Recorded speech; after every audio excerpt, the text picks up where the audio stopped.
నమస్కారం news 9 TV తెలుగుకి స్వాగతం. రాజకీయాల్లో బిజీగా ఉండే నాయకులు ప్రజల సమస్యల కోసం ఎప్పుడు పోరాడుతుంటారు.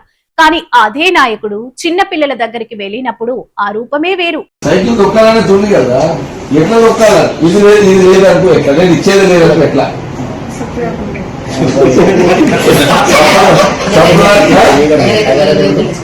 నువ్వు ఎలా తీసుకో వీడియో సర్పదా నువ్వు నువ్వు చెప్పాలి ఏమన్నా చెప్పరా, ఏముందా నీ దమాగ్ ఏముందా చెప్పు. అసలు సైకిల్ ఏముందని వద్దారా, సైకిల్ లేకుండా ఎట్లా చేస్తావు,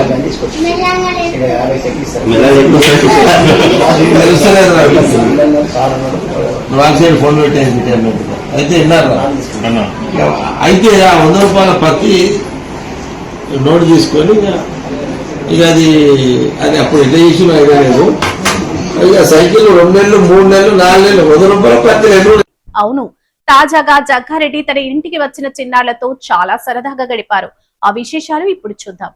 చూడండి, జగ్గారెడ్డి ముఖంలో ఎంతటి ఆనందం ఉందో.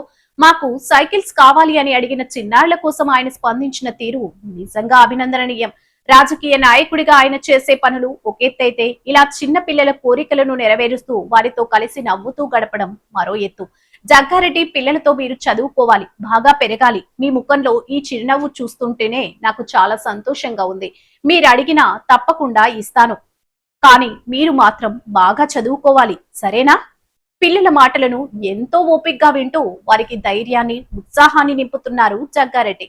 సాధారణంగా కఠినమైన రాజకీయాల్లో ఉండే ఆయన ఇలాంటి సందర్భాలు చాలా సున్నితంగా ఒక తండ్రిలా మారిపోతారు. పిల్లలే దేశ భవిష్యత్తు అని నమ్మే జగ్గారెడ్డి వారితో మాటామంతే జరుపుతూ వారిలో ఎంతో స్ఫూర్తిని నింపారు. నిజంగా చెప్పాలంటే ఇలాంటి నాయకులు ఉన్నప్పుడే సమాజంలో ఒక సానుకూల వాతావరణం ఉంటుంది.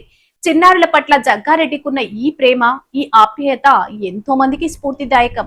ఇలాంటి మరెన్నో ఆసక్తికరమైన విషయాల కోసం చూస్తూనే ఉండండి న్యూస్ 9 టీవీ తెలుగు. జై హింద్.